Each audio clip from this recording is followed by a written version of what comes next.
of damage reduction with that swap. You've got just a solid laner in general. Minus armor, definitely really important when you're playing together with this Chaos Knight. And now they basically got Roche taking potential very early on for Entity. This is going to be an interesting one to watch. I like the Dawnbreaker takeout. That feels like it's one of the best answers to CK as you get into the later stages. And instead, EG right now, they're just going to take the Lich. This hero's so good. I don't know if you've been watching any Lich. It's I'm watching top tier pubs and I'm watching these position 5 Liches and I'm just not sure what you're supposed to do when you're playing these like ranged 4s. Like if you plan on taking this Venge 4, for example, which I don't think they will, it's a rough time. It's just like the shield is so good now. I feel like you can play with a ranged hero if you have to. Like if you have like a Drow, let's say, on your team, you can still make that work. You don't have to have this like Faceless Void or Juggernaut who you use the shield on, they charge forward. But if you have those, it's also very strong. Oh, Lyrical. I'm going to use all my knowledge here in the first game, but Dark Willow. Yeah. Guys, this is arcane dark magic, okay? So guys, please, you guys, no leaks from this stream, okay? There are some carry Dark Willows around. Oh my God, what? Yeah, you gotta just be careful, all right? Shiro?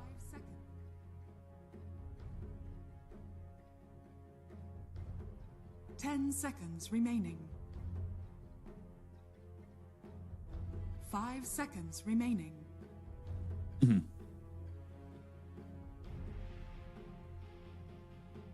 Yeah, the Grimstroke, you know, when I see Grimstroke come into these drafts, especially during TI, the first thing I think about is that introduction to Grimstroke that we had at TI8, right? Where they're announcing heroes, all of a sudden Grimstroke comes on the screen, has his introduction, and then that available now popped up, and I swear everybody was like, oh yeah, we're gonna go out after this day of TI. Everybody went home to their computers and spammed Grimstroke, and I've been a fan of this hero ever since. It was really quite the reaction, and it's cool to see it here, but I agree with you with the TSM lineup, Lone Druid, Tree, and Tusk, and we've seen some dirty Tusk plays come out during the entirety of the year from DPC. It was popular prior when it used to go in lane with Death Prophet early in the year. Yeah, not the easiest Tusk game to play into. This is one of his arch nemesis, I would say. Grimstroke leash mechanic plus silence. Like, what do you want to do? Like, even if you use like a leash on one hero and you know the Tusk with Blink is coming in, try to save him with the snowball. He gets leashed, can't use the snowball. And also another hero that's going to be like super annoying in the lane. Warlock plus Nagasari, not your like typical lane, I would say. But it's all about securing Skeeter's farm. And whoever watched previous TI knows that Skeeter, he's one of the best Naga Siren players out there. Like, he really utilized it during TI 2022. 5 seconds remaining. And also another root mechanic against Tusk. So he's not going to be able to get those snowballs off. It feels like a really difficult Tusk game. One thing that they have on TSM is good tower defense in terms of Treant Protector, Lone Druid. Now they need to show like one more hero, and also good Roche taking potential. So just one thing on the Naga. I know you're saying Skitter, it's one of his best heroes. I did see a little bit recently of off-lane Naga Siren in competitive play. Is that a possible switch-up here for Tundra if they don't like what they see? Potentially, yes. Some of the teams do like to play it. Like Talon, they love to run Naga Siren as another core, but not sure other teams want to go with that. Most likely going to be position 1, also not the classic 33 hero. Yeah, I agreed with that. So we'll see what TSM go to now as they see this Naga Siren as the last pick for this phase for Tundra. And Enigma, Phoenix were some of the bands. Dazzle is one of those bands that, a hero that we just weren't seeing any of throughout the year. For the most part, making its way into an early ban, and now they go into the late Pudge pick. That's a position 1 Pudge, if I've ever seen one. This has been the counter for Naga Siren, where Pudge was really popular as position 1. You need a hero that deals well with the illusions, because they take more damage, and also once you pick up that Aghanim Scepter, AoE gets bigger. I like this. I like this approach. This is the first opening game of the road to the international, and we see Pudge. I could have asked for more. This is my heart is pumping real fast right now. I know you're a big Pudge spammer. I know you love that hero so much. I was told you win most of your games on Pudge. You're a very, very good Pudge player. 10 seconds. Yeah, but we'll have to see about that. You know, when it comes down to professional players, these guys are really good. These are e-gamers we're talking about, and again, another hero that can set the tempo, not allow, because Tundra, like, they want to farm, like they want to get 2-3 items on Naga Siren and get stuff done. So Tundra's still banning out Invoker, thinking that could be potentially Kasane's hero, this lone druid. Kasane has been big, like on these zoo heroes. Anything that does have any kind of micro, he's gonna play it. Same goes for 33. I think 33 is the best one. Kasane is definitely up there. I always think about that brood from 33. I was always so in awe of the way he moved his spiderlings around when you're talking about micro heroes and him just covering every single camp around, and it just, these offlaners with their micro heroes, like you said, it's just always exciting to watch. Tundra, they also have like insane amount of team fights, something that we haven't touched upon.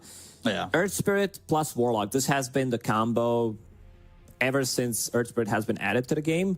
Fatal Bonds, Magnetize. Now add second Fatal Bonds with Grimstroke ulti. It's just going to be nuts. Like this, with these two abilities, you can pretty much, if you get double Fatal Bonds on heroes, everything's going to die. In a heartbeat, too. Like, it's not going to be pretty. We've seen Warlock just be very popular, not only in pubs, but in pro play. Like this hero, the Fatal Bonds are just so disgusting. And they banned out the Doom. They don't want to give him that extra bit of team fight, especially with the Soulbind available to them. Double Doom. Heroes that they could play against this Pudge Train Protector lane, it's going to be a lot of slow. You get too close, Blood Grenade, you get Rot, maybe Leech Seed as well. Like, there's just going to be so much slow in this lane. So 33, he does have the last pick. I think he also knows the matchup already. So some of the heroes that he did play in the past, let me just go through them real quickly. Most of these heroes are like melee heroes. I wouldn't mind if they would like need more synergy, if they feel like they need to have slightly. Ooh. Okay. Zeus. I think that's 5-3 and 4 Tusk mid Zeus to even give more damage against these illusions, because Zeus melts them. Like, Zeus is a really good counter to Terrorblade. A lot of the times you'll see Zeus being banned. Right. A bit of a different picks, like just the opening game, Pudge plus Zeus in the same team, Lone Druid as well. Hero that doesn't need much farm. Like, Lone Druid really scales well. He's also a hero that, as I mentioned, doesn't lose the lane. You have Bear, you have your Summon, which is a hero unit right now. Tundra, they don't have much time. Dawnbreaker. Okay. I like this. It's more team fight. I think the Solar Guardian feels really nice in these fights, especially if they're long and drawn out. And you know, TSM really tried to ban out team fight oriented heroes on the back end of their bans. They banned Phoenix, Enigma, Doom, and Tide. Like, they were really trying to take the big team fight spell out of the hands of Tundra. They still get Dawnbreaker, which I know a lot of people have said is just one of the strongest offlaners right now. Yeah, she feels really good to play. Puts a lot of pressure in the lane. They also have insane amount of heroes that can utilize this Inksfell from Grimstroke. Earth Spirit who rolls in, you can put it on Nagasar and any of the illusions, Dawnbreaker as well. Tundra, they have insane amount of damage. I also want to see like how the lanes are gonna go. Preferring Tundra's draft because of the team fight that they have with this Warlock, Earth Spirit, Dawnbreaker. It's a ton of damage, but also, like, you picked it into Pudge, you have some of this healing, Grimstroke with the Shard, Nagasarn builds into hard, Dawnbreaker heal. Aghanim Scepter Pudge, that's pretty much his first item. And Brile, I think matchup to look for the most in this one is the mid one, because everybody talks about Thompson for a good reason. You know, you now have 4 TI winners on one team and one guy that won 2 TIs, potentially going for the third one in this one. He's the only potential 3-timer at the event, so you know, I don't think after you win one, is there pressure to win a second? If you win 2, is there pressure to win a third? He's you're probably playing the so most common chill collected. guy at this TI because he already won 2 TIs, doesn't have anything to prove, and seems like it is time to go. Yeah, I've done this. I've done this 2 times before. I could do it a third, and I'll show you how with an Earth Spirit game number 1. I mean, that is definitely very exciting coming out first. It's almost so on brand for Topson to have an Earth Spirit in game 1, right? Pretty much. I mean, this has been his hero, and he does have really good heroes to play with. Also, Pudge with the really nice cosmetic there. Of course, the toy Pudge, the Butcherino. And Prepare for battle. See how this game goes. See how we can get our predictions right if you guys are in game and in client right now. But full 5-5 smokes coming out and just sending some illusions over mid. We'll see if they can spot any maybe wards being placed down, get that early advantage. The bounty rune fights are going to go every time there's a start to a game. And I know I've said this to you 1,000 times, but I think of that Coddle Ultra Kill pre-minute 1. And I always want to see a fight like that. yeah, probably not gonna happen ever again. This is like Southeast Asian specialty where where Coddle killed 5 people pretty much. One thing that TSM do have in this one is tankiness. They do have a lot of tanks, a lot of good frontline. Lone Druid, I want to see what the item's going to be on him. I see Radiance queued up. Most of the like mid Lone Druids that I watched in high professional Dota and some of the, like, because he hasn't been picked much, but I also think this hero is going to be played a lot at this TI, has been this Diffusal Blade. Yeah, Diffusal's been Blade popular on a couple of heroes, right? Diffusal Blade, Echo Saber. So we'll see if they fight. Tops in the one right on the bounty room, but there are 3 heroes here. All right, Whitemon will pressure Tops in enough to push him away from the bounty, and TSM, well, they've got themselves 3 bounty runes to start, and then 1 will be picked up here by Tundra. So just taking a look across the board as they're going to be throwing this Lone Druid in the top lane with Ari. Switching things up. One of the heroes like that can do really well against Warlock if he's caught out of position, because this hero, what he does is uses Fatal Bonds, pushes out the wave, then goes for the pool, uses Fatal Bonds again. It's Pudge, but because he can hook him out, like he can hook him out of the position, starting with Rot immediately level 1 in this bottom lane. I like what I see. He's gonna soak a lot of damage from both Fatal Bonds, from right clicks, but also wants to kill illusions immediately. Yeah, can't get too comfortable in the lane right now. And, you know, level 1, you've got Treant Protector who's helping you or trying to help you with Nature's Grasp. But already feels like Tundra's putting some pressure on to Tomato. We even got 1 Tango remaining. You're saying mid's going to be very important. Right now, it's just pretty much even. Who do you think comes away ahead of this mid matchup between Bryle and Topson? I think Brow's gonna do good. Like, he's playing Zeus into melee hero. Sure, you're playing into Earth Spirit, one of the heroes, like one of the easiest heroes you can close the gap with, but I could see Bryle doing good. You also have Heavenly Jump ever since this addition. Zeus feels much nicer to play. Takes that Heavenly Jump up level 2. Working with that Arc Lightning. We'll see when Topson chooses to also rotate through these lanes, too. Like you said, Earth Spirit's definitely one of those heroes that has that long range initiation. He's sitting a little bit low here, needs to be careful as this Arc Lightning's starting to put big hurt on him over mid. Bryle might pick up both water runes. He's putting in some pressure. Doesn't have much mana to work with, only Heavenly Jump. Topson's bottle is on the way, but Bryle, he wants to maybe put in slightly more pressure. There's the Inkswell top. Yeah, they're going to get this first blood. 33 is going to get credit for it. Kasane is going to fall. They look over at Ari. He's able to sit under the tier 1 tower alive for a moment, but getting that first blood for Tundra. And you were talking about the upgrades to this Inkswell, being able to pop it off yourself. It just makes it so much easier to line things up, and they show it there by getting first blood. Easy does it in the top lane, and you can see that lane's already going well for Tundra, and bottom is looking pretty good too. 12-4 for Skittle. Completely free farming in this lane.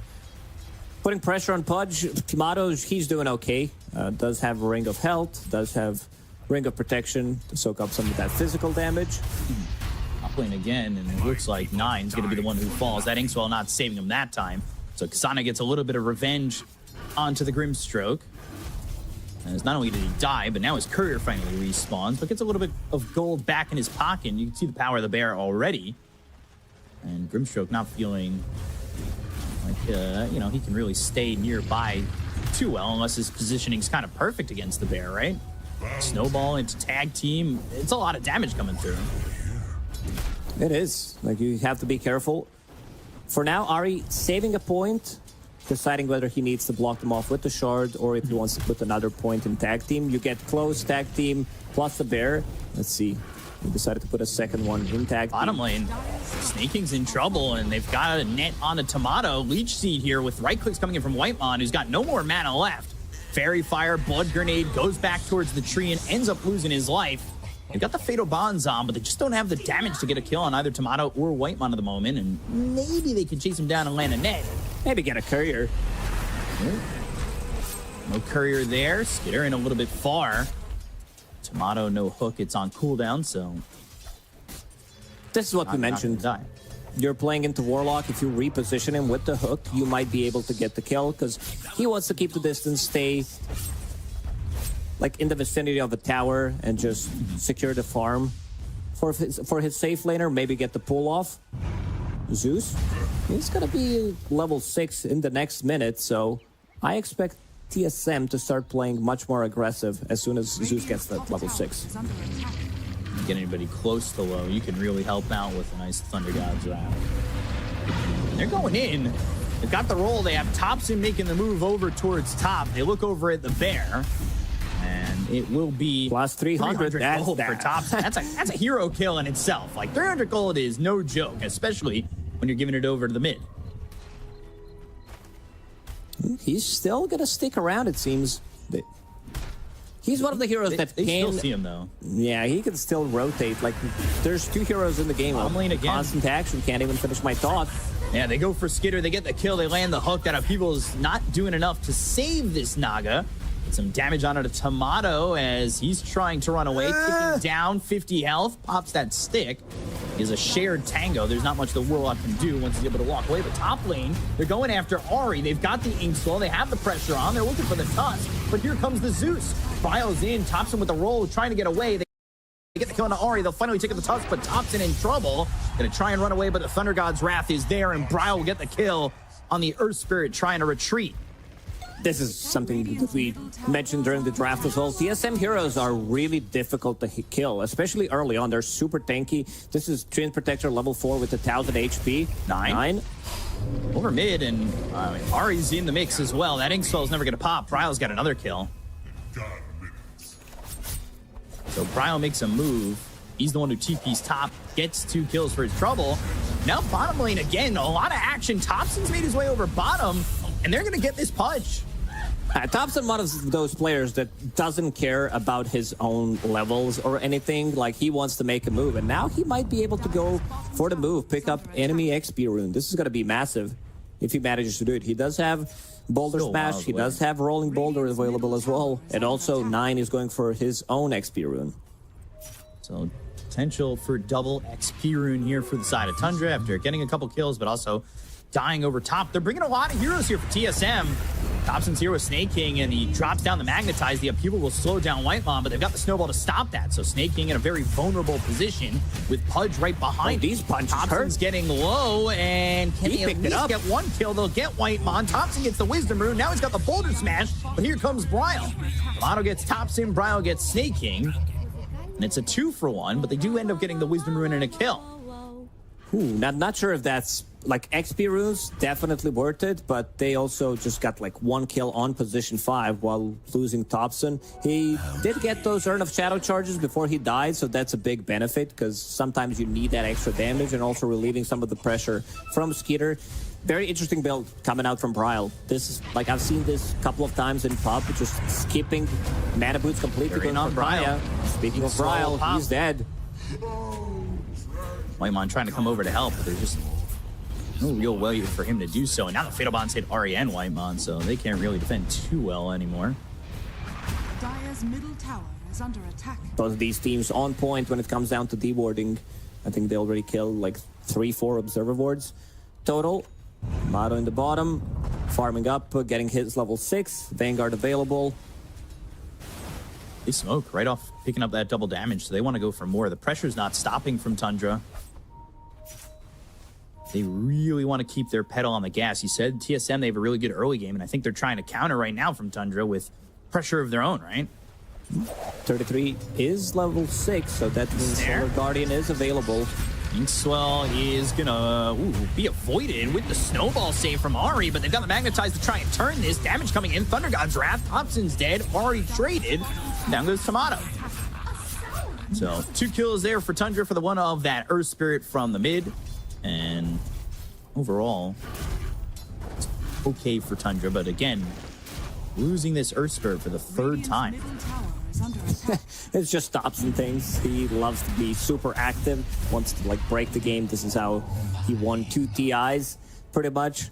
Just constant aggression coming out from his team. And I've noticed like the slight change in the way Tundra plays, because like when people talk about Tundra, it's all about, you know, they choke you out. But Tundra is also like, even before Thompson joined, they were the team that could play extremely fast Dota when necessary. Now with the addition of Thompson, look at them go. Yeah, they want to go for more, but they've got the snowball back over onto Thompson. Inkswell, it's going to pop. That stuns up Ahri. They use the Chaotic Offering. They've got themselves the hook as well as the Dismember on a Thompson. Overgrowth used by Whitemon. That's going to control the Warlock and the Grimstroke. Solar Guardian used by 33 to try and save the Earth Spirit. They get the trade onto Ahri. They look over at Tomato. The Golem trying to hit him down with the help of the Dawnbreaker. They kill off Tomato. Stroke of Fate's not going to be able to save 33. They lose Bryle. Whitemon's low. He'll fall to 9. And 4 heroes are dead on the side of TSM. Yeah, this is the power of picking up 2 bounty runes. Both supports level 6 on side of Tundra pre 10 minutes coming into the fight.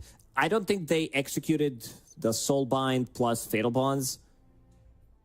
I think there was only 1 Fatal Bonds in that fight, but still, like both supports also surviving.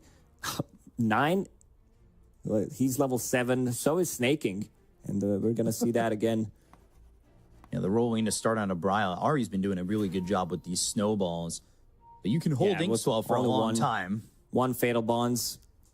But still more than enough. And this Solar Guardian coming in clutch. Like, you know that you're not killing Golem in this fight. He's going to deal a ton of damage. Bryle needs to keep the distance. But again, you have heroes that can close the gap. He does what he can in this one. Trades, but they lose way too much. Yeah, they're a little clumped up, and that's just allowing Zeus to output a lot of damage with that Arc Lightning, right? Has Kaya, doesn't have neutral item yet. Maybe he finds a fairy trinket. Dire's bottom tower is under attack.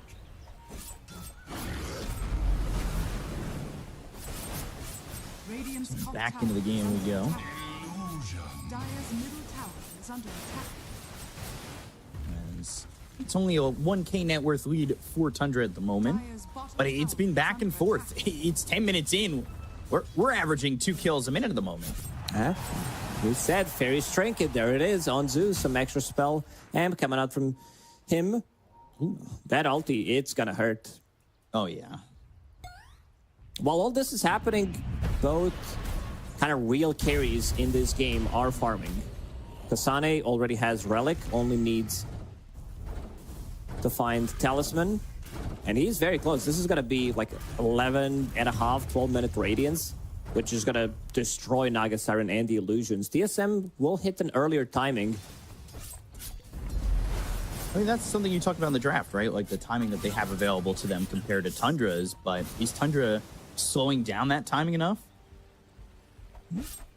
They're doing a good job picking up like some of these earlier engagements. Sane's already got the Sacred Relic. He's almost into the Talisman, 500 gold off of finishing off that Radiance. Let's see. Bryle leading the net worth at the Dire's moment. bottom tower Like you is said, under attack. has that Fairy's Trinket, has the Kaya going into a Yule's next. Things kind of, Are scanning. at least for this current minute, slowing down a little bit.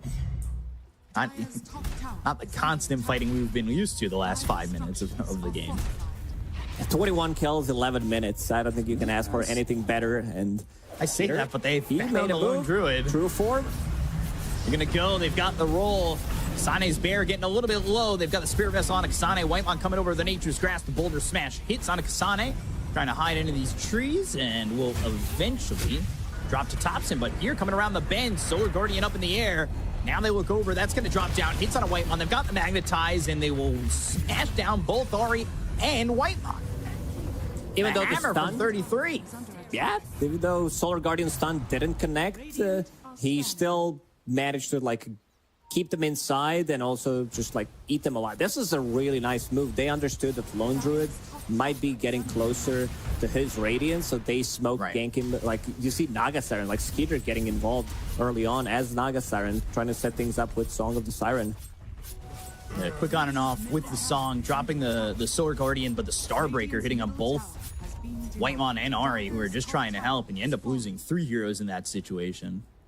This is a massive kill. Like, this delays their timing. All Tundra wants to do is, like, get some extra levels, get another item on Naga Siren, get involved. But they're also, like, not afraid to teamfight because they have an insane amount of damage. Topson, Spirit Vessel available on him. And then you have Fatal Bonds maxed out. This is Warlock level 9, 13 minutes into the game. Like, this is pretty big.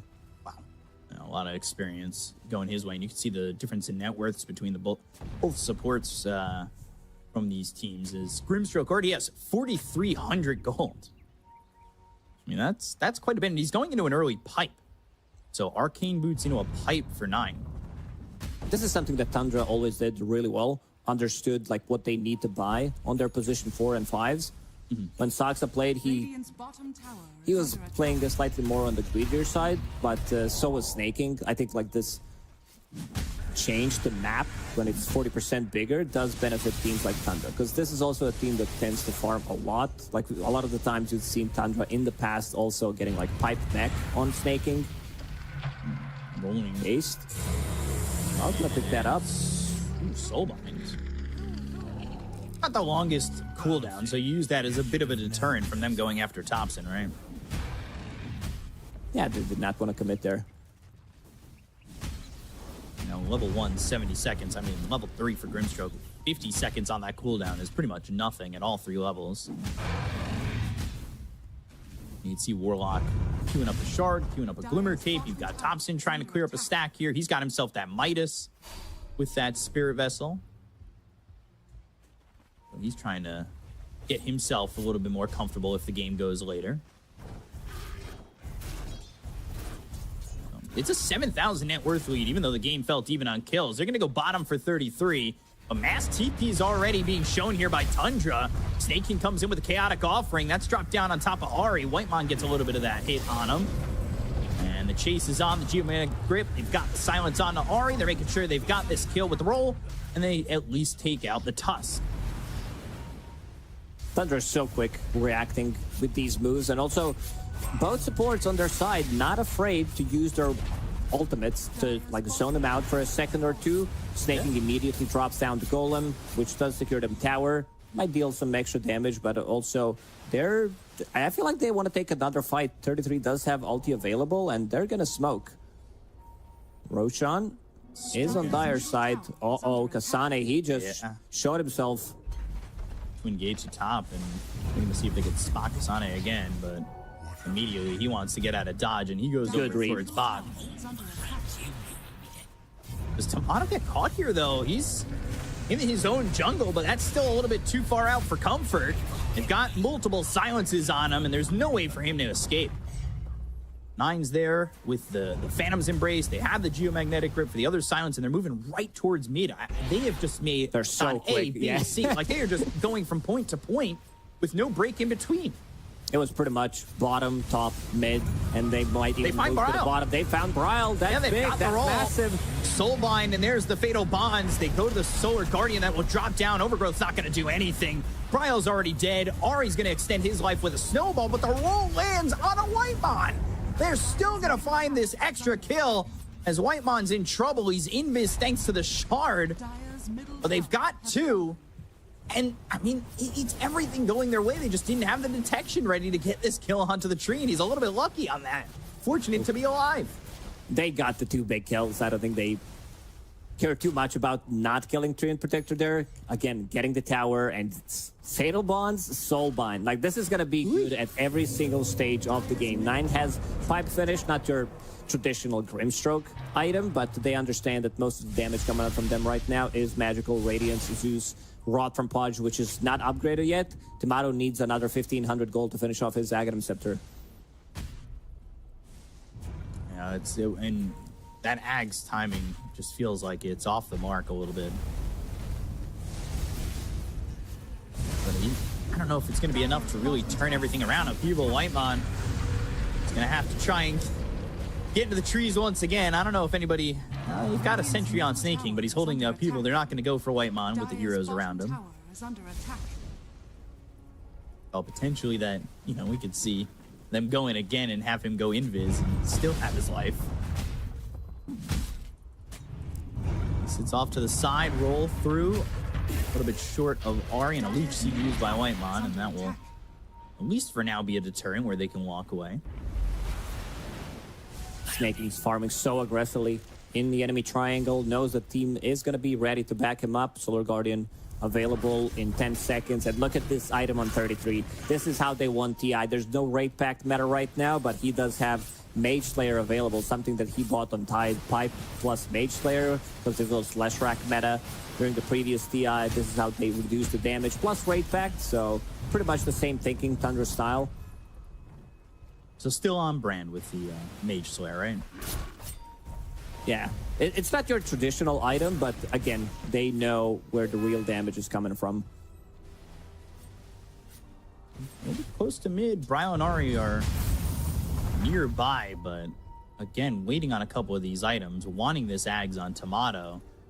The bear for Kasane has the Radiance, and he's going into the Mjolnir next, but there's so much time needed for this, and Skitter's just going to walk up out of the high ground and find Kasane. Got Whitemon nearby. 33 is going to try and help with that Celestial Hammer. Overgrowth is used. Silence on a Kasane. They're not taking damage. Ooh, now they're going to find the roll. Tops and Chaotic Offering drop down onto both Ari as well as Whitemon. They've got the supports in some trouble. Roll's going to miss Kasane, but they've got themselves the ensnare coming out from Skitter. The snowball to extend the life. Brown on the backlines with a heavenly jump to try and get away from Topson, but Topson's going to roll up into the high He's ground, in. and he lands. He's on the Bryle. What a madman. Behind the tier 3 while they go for Kasane over where the Tormentor would be if it was 20 minutes. But they're going to chase him all the way to the gate. They get the kill on a Bryle. They'll take out Ari. Kasane's looking next on the list with Topson nearby. The big one. Spirit Vessel on him, chasing him down. Boulder Smash on a Tomato to get the kill. Onto what Kasane. a player. He goes in pretty much on his own. Rest of the team, some of them were still near the tier 2 tower, and that's just Topson things. What can he do? No hesitation to roll up out of the high ground after the heavenly jump. He just wanted it, and he got it. If only all of life was that easy. I want it, I got it. I wish. You got it. This also opens up Tormentors for them. I see Warlock buying Shard of his own. 9 has 1 queued up, needs another 300 gold. And again, this is how Tundra does it. Like, they know how to utilize the map. And speaking of itemization, Grimstroke, he does have Trust to Shovel, digging up some bounty runes. Of course, snaking with the Philosopher's Stone, Big Boy Philly providing him with some extra gold. Hand of Midas, this is where the difference is coming from. I think what changed the tempo of this game was this gang from Skeeter and the rest of the team on Lone Druid before he could get his Radiance off.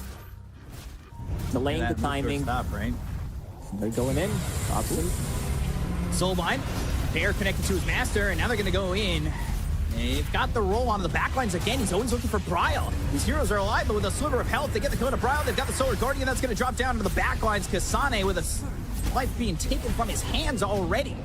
He dropped down as they get this Whitemon Tree Protector into some trouble. No one's dying on their side. They might be able to get one kill. Snaking. Tomato gone. Whitemon looking next. Geomagnetic Grip hits onto both of them. They'll even throw a blood grenade. They get the kill on Ari. Starbreaker was landing there and taking out this Tusk, and it's a full team wipe as Tundra lose nothing. They just have way too much to stay now on their side. Shadow Word, despite it's insane pickup. Like, I think most of the players wouldn't pick it up on Grimstroke as a position 4, but they know that they're going to hit their own timing, delaying timing from TSM, and then they can go in and do what they're doing right now. 21 minutes, 22 minutes into the game, 22k gold lead. Like, you know what I say a lot of the times, like, this is officially over when it hits 1k per minute.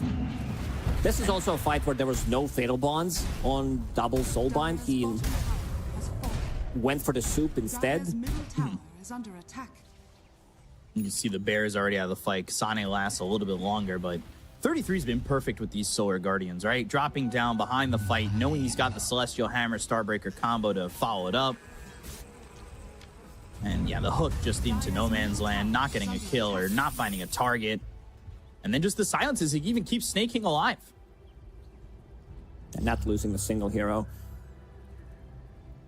Roshan's available if they want to go for it and try to close the game, but considering how Tundra's playing right now, I'm not sure they even need Rosh. I think they can keep this pressure going. It doesn't seem like they have to slow down at all, as Skitter's gonna find Ari. Has that net. Snowball buying some time. Shards to try and block him out. Mid lane, meanwhile, they're going after this Pudge. So Thompson's going to be on a monster kill streak on a Tomato. As Skitter takes out Ari solo over in the top part of the jungle, and they call GG. That is it. Tundra will take game 1 over TSM.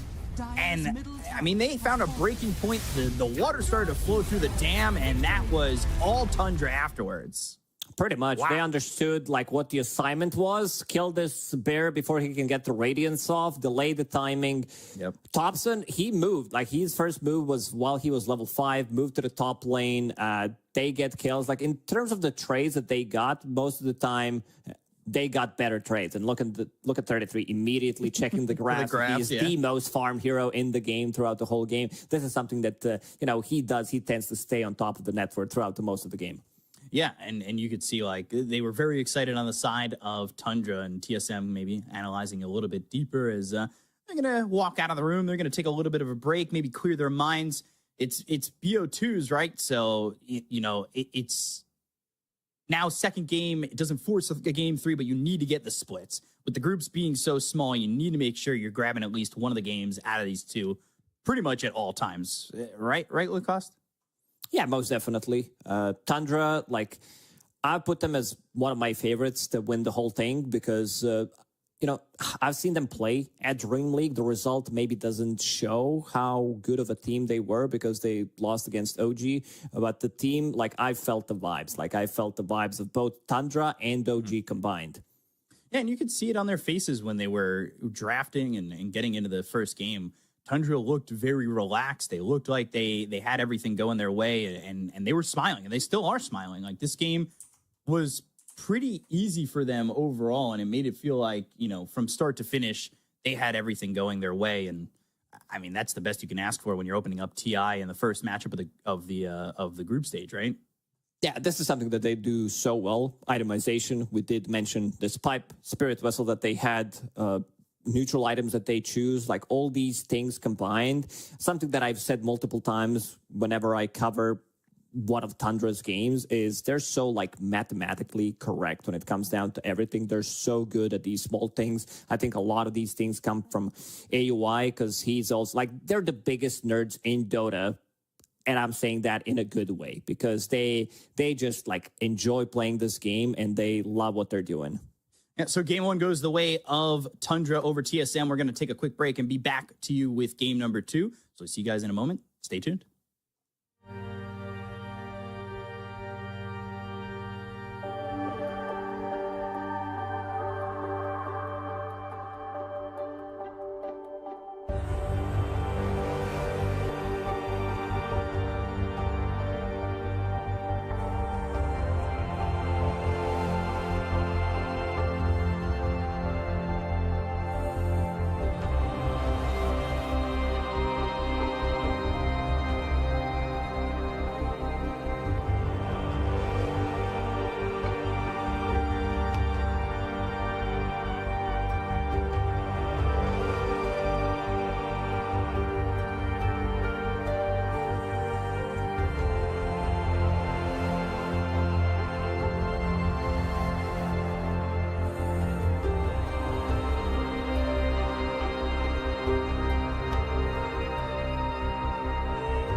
And welcome back to the road to the International. We're here with the second game of Tundra against TSM, joined here by Lacoste. And I got one question for you. How do things change here for TSM to get a victory? Because game one, it looked rough after the breaking point hit.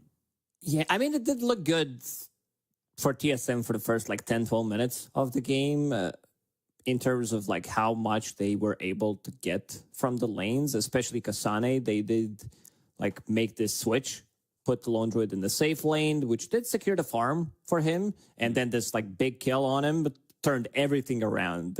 I know that TSM can play much faster Dota. They also been on the rise when it comes down to their gameplay. I think the best Dota that I've seen them play throughout this whole year was at Bad Boom Dacha tournament where they got second place. So they can really compete. Like there were always, like most of the time they were struggling when it comes down to international lands, like these big events, but they can compete. Like this team has a lot of potential, young squad. Now playing against Tundra, like I think they got into their heads, like immediately playing against Thompson, you know, this guy's a maniac and he's going to run at you. And they just gave him the best hero pretty much for him that he can do all of these things. Like we've seen him dive tier 3, almost close to tier 4, killing hero in like near the fountain 22 minutes in the game. Yeah, it was insane what Thompson was doing. And now you got to wonder, are they going to be banning his heroes first? Does he just become the main focus here of the draft in terms of those first phase bans from TSM? Because giving Earth Spirit, it feels like obviously there's a lot of options that Thompson can go to. He's just very versatile in what he plays over mid. But if you give him the Earth Spirit again, like that's going to lead to what he did in game number 1, the pressure, the long range initiation, knowing he's got the confidence to kind of go in. And, you know, he really didn't care for his own life too much. No. He had 3 deaths pretty early on, but as long as he was making something for the rest of the team, I think he was happy with the results, right? He was playing it more for the team, as you said. Like in most of these trades, he was the one getting in, getting himself killed. The big one was them taking both XP runes, allowing 9 and Warlock to pick up that position, level 6 pre 10 minutes. Yeah. So both him and Snaking were able to just like find this fight on their high ground near the tier 1 tower and just dismantle them. Yeah, they were very high level very early on. Not only that, but the supports on the side of Tundra also had a hell of a lot of farm. I mean, it was just 2-3K between both supports and their opponents. And that's giving you those extra items like that early pipe that we saw from the Grimstroke, right? Like you said it, they knew how to really negotiate the damage that was coming from the Zeus. And, you know, they picked up Mage Slayer. They had themselves a pipe. They tried to make Bryle feel less effective. And, you know, the back half of that game, he really did. Not only is Thompson jumping him up on the tier 3s, but he's not really feeling too powerful at that point in the game. Yeah, he, like, you could have felt the amount of damage that Zeus deals in some of these fights, but after that pipe pickup, it was neglected, completely mitigated. I think something that I've said to you after this game ended, I'm like, I would not want to play Tusk in this game. I think they maybe messed it up a little bit. This was like 15 Tusk after picking up Grimstroke on 13. I think this is where like maybe they should have picked something different and then also responded with Nagasaren, you know, like these slows, leash, roots, silences. You're not going to be able to get anything off. It's a very difficult Tusk game to start with. Do you think that maybe the draft in terms of the bans were a little bit too solo focused? Because the last 4 bans were all very team fighty. It was like Tide, Doom, Phoenix. You know, is it just too much focusing on one aspect of the game and they kind of got lost in that, or maybe something a little bit else in terms of the draft, or just Tusk overall? I think the bans are fine. Enigma, hero that is in a good spot again, like his demonic conversion. They're not conversion anymore. What's the ability called now? We actually changed that in the patch notes because we're the greatest community on the planet in the whole universe. It came down from like 60 on level 1. Now it's 40 seconds. And also they did not want to play against Tide because you do have Lone Druid, like one of the heroes. And it's also like one of 33's better heroes. Right. Plus you also wanted to remove Doom because of the double Doom synergy with Grimstroke ulti. TSM, I'm not like too worried about them. They've shown that they can play really good Dota and they can play like different styles of Dota. But it's also Tundra we're talking about. Like they managed to dismantle them in 10, 15 minutes. So I want to see if TSM like makes a comeback in this one. It's going to be a long day for like every single team out there. You're going to be playing a lot of games. So there's no saving strategies anymore. Maybe some of the like teams coming in as favorites might save something. I would say teams like Team Spirit, Gaming Gladiators, maybe Tundra, but they're also not afraid to like show their hand early at the tournament because they have variety of the heroes that they can play. And you kind of can't fall back on a day one slow start. Like it's groups of 5 teams. You're at the bottom, you're out, you're done. Like that's it. You need to kind of come back into it now. You know, every loss is so much more impactful than it was before in previous TIs in this group stage. So, you know, this road to the international is way tougher with the way it's set up at the moment. So, game 2, still a lot of pressure on the side of TSM to get one back, right? Absolutely. I mean, they're going to have to figure it out, how to match this space. I feel maybe they need to pick heroes that can match this aggression early on, not go with... Like, Tusk can be aggressive as a hero. Treant Protector, he secures the lane, but is a bit on the slower side. What you want to do with the hero. Also had the greedier off lane. Whoever you want to call offlaner in that game, whether that's Pudge or Lone Druid. Lone Druid from the mid lane, he gets a lot of farm early on. Also, because he went for Radiance, it's much more expensive than what mid Lone Druid does, going for this Diffusal Blade. Do you think he should have gone Diffusal instead of the Radiance? No, I can understand what he tried to do there. You are playing into Nagasar. And there's maybe you could have picked up Diffusal Blade, join some of these earlier fights, and then shift towards Radiance, but... I'm not a Lone Druid player myself. I'm not going to judge, just the theory crafting. So he's just in theory. Yeah, last time I played Lone Druid, played him without the bear. It was like in 2013. That's so long ago. So going and looking at these bans, as we've got the draft up on your screen. First pick, Spirit Breaker for Tundra, but it's the Pango, Treant, Dazzle again showing up in that first phase of bans, Brewmaster, TA, Muerta again, and Nature's Prophet. No matter what you do to Pango, he's still going to be first ban material. Like, doesn't matter. Like, something needs to be, because this hero has been top tier pick for a good year or so for now. It's insane what he does. For a lot of its existence, it feels like Pango's always been a part of the meta, right? Yeah, Pango is just, it's a cool concept. Again, we can go back to new heroes being like very cool when it comes down to playing. One of the reasons why everybody wants to play them. Spirit Breaker, a hero that received some loving from the Frog in the D patch. Movement speed as damage has been increased by 5% on all levels. Ooh. So he deals damage again. Like he's in a good spot, I would say. 5% is no joke, truthfully. Like, people see 5%, small number, but you know that little bit of an increase can always make the difference between in the meta and out of the meta, right? Oh yeah, like when you read the patch notes, you're like 5%. Nah, that's basically nothing. +1 armor, that's nothing. It's big. Some of these changes that look insignificant, they really do matter a lot, especially like the laning stage. These 1 armor buffs that you just mentioned, and immediate response from TSM, picking up Shadow Demon, where you can ulti on top of him, remove his bulldoze, remove his movement speed, and then he doesn't feel as powerful. You also have save against him. Shadow Demon, like, he's been popular in the last couple of months for a good reason. Everybody wants to stack, like when we were in this like Sven PA Gyro meta, which I think these heroes are still strong. Gyro maybe not as much, but I feel like Sven is still super strong. One of the better heroes to stack the triangle, and one of the heroes that is anti-carry. When it comes down to like carry meta, you want to have someone that just completely nullifies the impact of the carry hero in the fight. So Shadow Demon being picked up by TSM, it forces Tundra to also think about carries that are going to potentially be used in unison with this hero, right? Like you need to start thinking about anything that combos well with the disruption of Shadow Demon.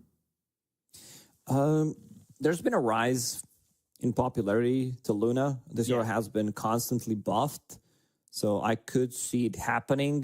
She still has some of the issues where bad matchups, like you need to hit an earlier timing, but also TSM showed that they can play, like at least they're not afraid to go for early oriented lineup in the previous one. It's just that like execution was not there. Tundra, they knew how to break the full combo. You know, we've seen Luna in the past get countered by like a Slark coming out, so this goes. Grimstroke and Earth Spirit making a stand here again in both games, but this time Earth Spirit for TSM. I love this combo in particular. Grimstroke ulti, Spirit Breaker splits in half, and I wish it worked that way. It's another hero that ruins Earth Spirit because you get leashed in a team fight. You can also like leash people onto illusions from Shadow Demon. Because if you use your ulti onto illusion, it's gonna like find the real one. It's not gonna latch onto another illusion. So that's another way of finding the real hero potentially. Like not so good against this, but against like the illusion-based heroes. And this time, Tidehunter is available, so they're gonna pick it up immediately. Yeah, Tide got banned in that final phase of the last game by the side of TSM. Now they pick it up early for Tundra, and it does give them that team fight with the Ravage. Is it still just Tidehunter going into the early Meteor Hammer? Most likely. What you want to do with it, because it synergizes so well with the hero. You buy into early ring. You can't be killed unless there's like 3 heroes rotating on top of you. Then you want to pressure the tower. Seeing Grimstroke plus Spirit Breaker, this means that you don't have enough tower damage early on. Tide doesn't provide you with anything, so he wants to buy into Meteor Hammer. And also, like, some of the heroes that they picked, Spirit Breaker, Grimstroke, these are really good heroes against Slark, which is, like, good counter to Tidehunter in the game, not so much in the lane. So they need to stay away from that one. Time being taken here from TSM. Banning that Ogre, that's a hero that you talked about in the previous draft. Yeah, that's a mid Ogre if I've seen one. This is just Thompson Classic. It's been popular because people wanted to make this Blade Mail Heart build viable on more heroes, and then someone thought of Ogre, because why not? You become unkillable. You also like get Hand of Midas, you get you have like 5,000 HP on level 20. That's insane amount of HP. Plus Blade Mail and like regeneration, the amount of damage that you deal, you scale so well. Right. A lot of time being taken by TSM.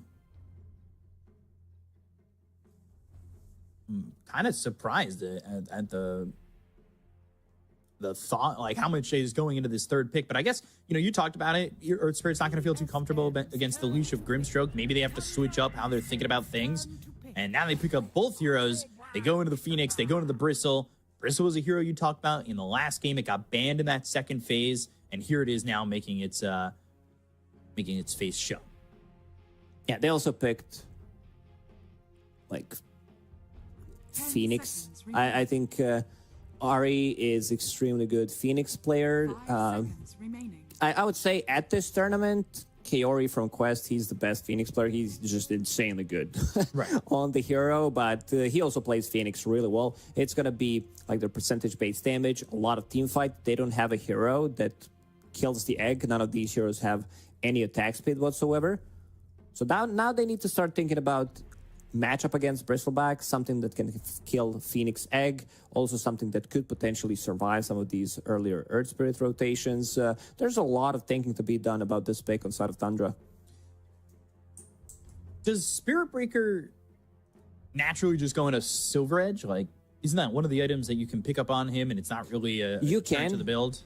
You can, but it's like not your early item, I would say. And they go for overwhelming damage. Like, this is going to be another way of disengaging a fight with Warcry. Sure, there is Shadow Demon ulti, but then you can also pick up the Shard of your own, so it's not dispellable. So you can protect your team against Bristleback and his physical damage, run away from Phoenix Egg if you can't kill it.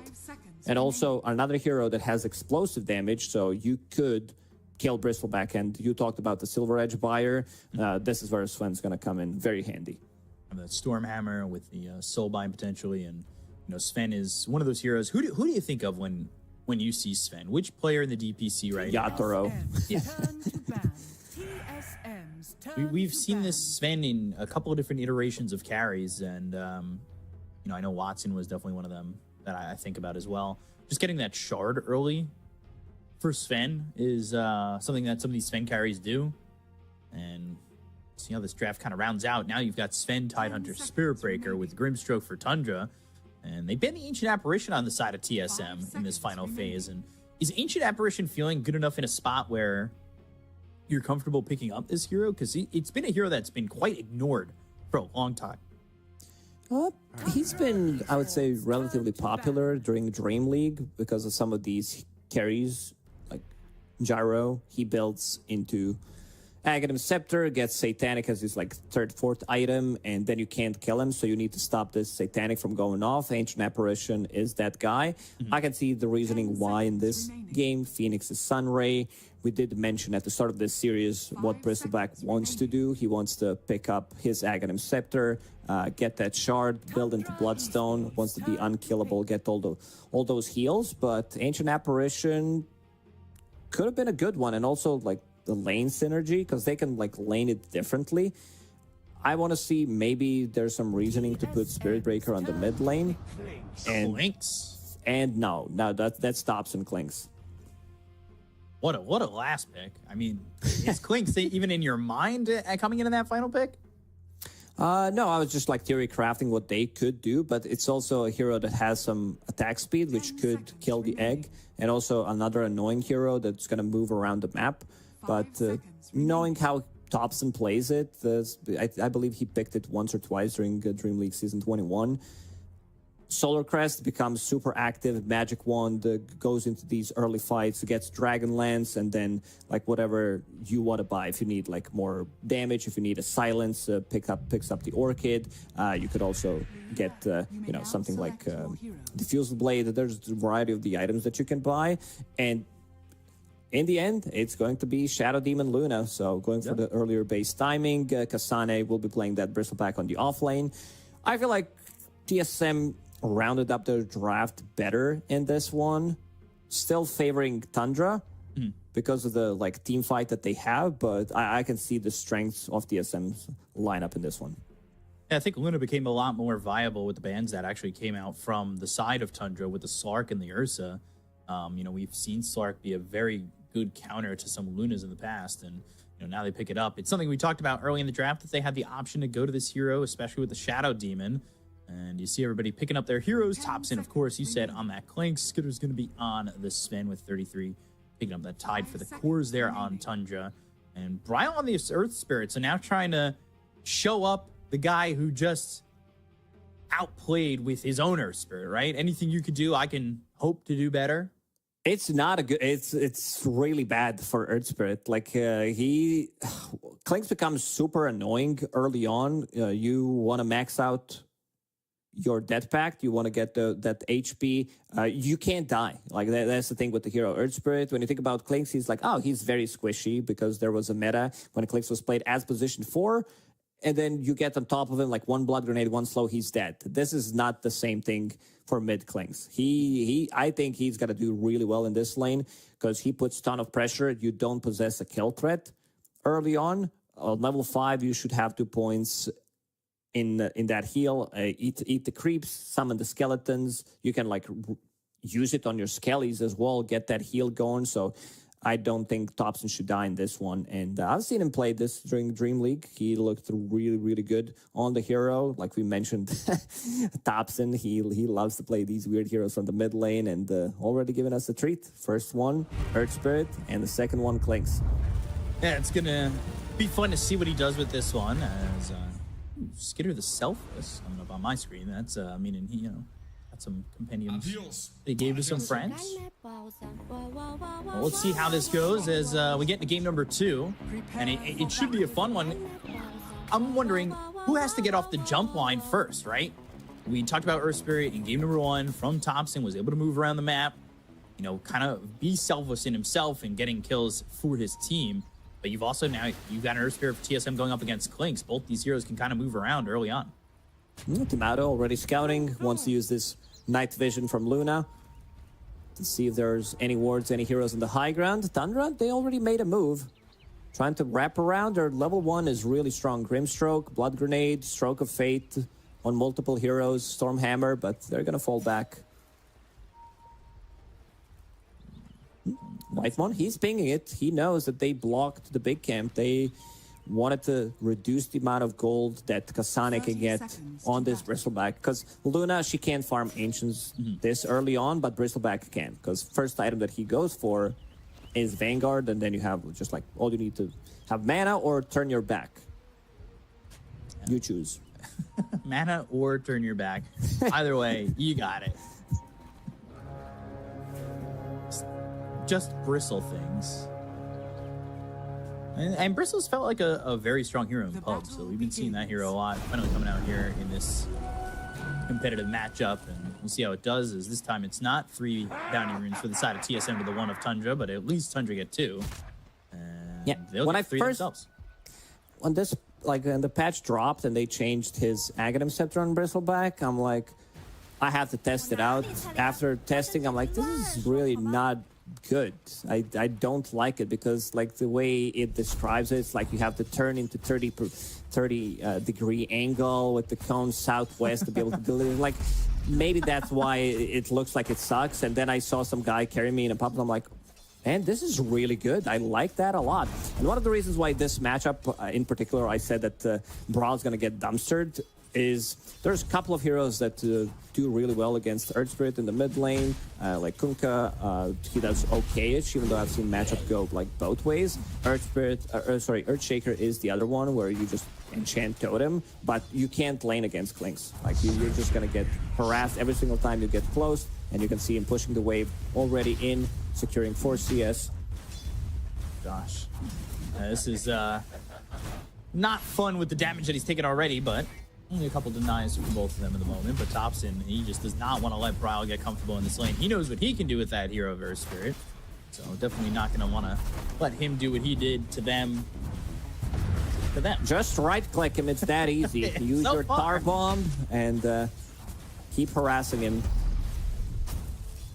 Gosh, Bryle down to 50 health, and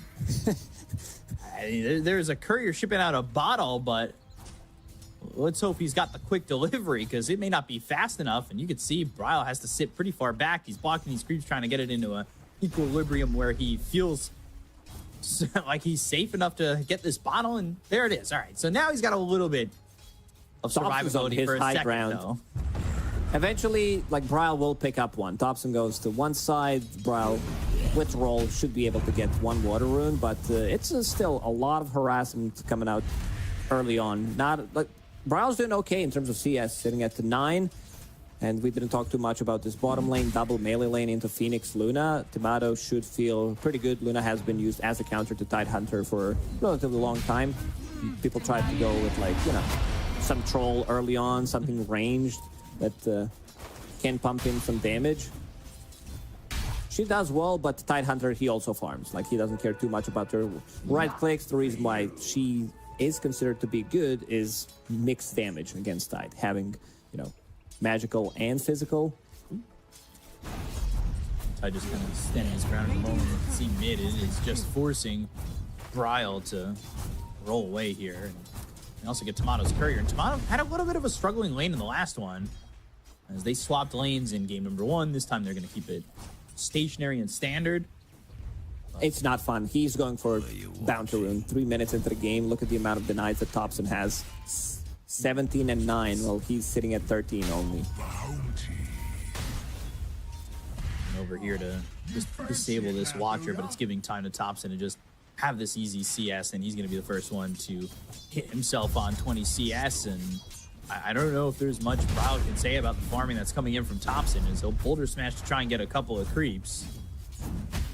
But the lane does not get easier at the moment. We really love to watch these lanes where one guy can't do anything. my favorite. That really is. It's just like thinking how he can come back into the game. Something that Thompson did in the first game was rotate while he was still level 5. Because if you can't lane, Earthspirit's one of the better heroes. I think him and Primal Beast, one of the few heroes who can make a rotation pre-level 6 and still make a successful gank.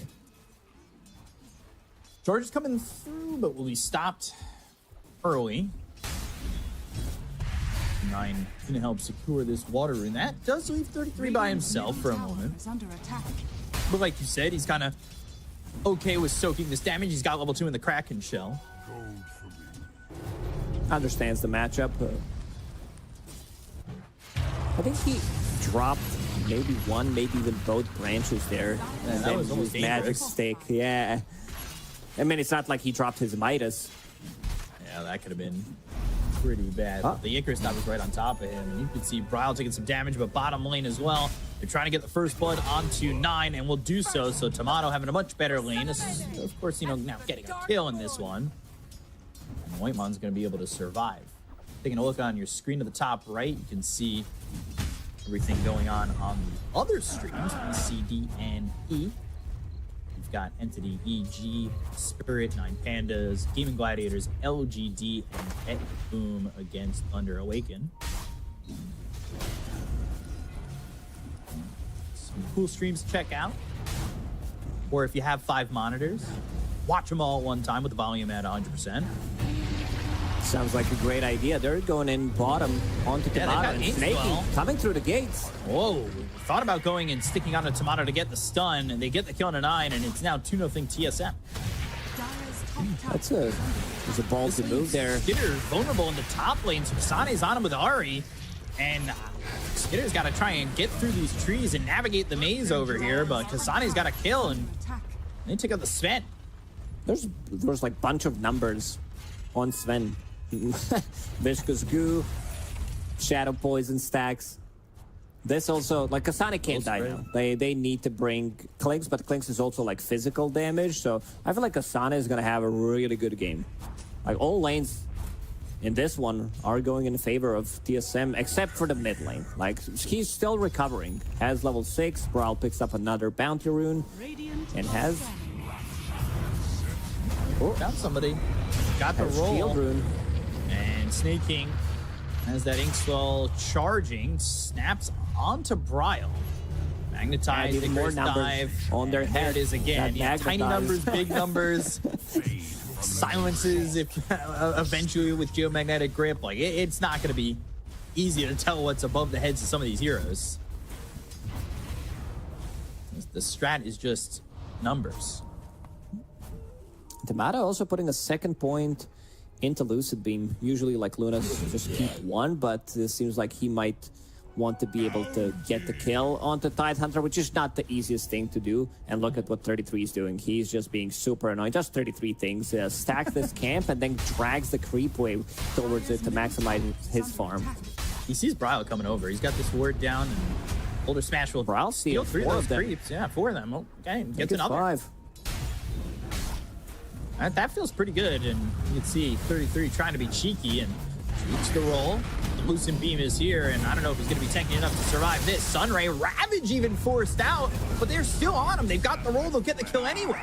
So not only do they get the kill on a 33, but Ravage expended. That's their big team fight spell, and they should feel pretty safe going in the next minute or so. Thompson still yet to make his first rotation. Try to make something happen on the top lane, but look at the amount of stacks that they made in the triangle. Thompson wants to steal a couple of those. A couple, he'll take one for now.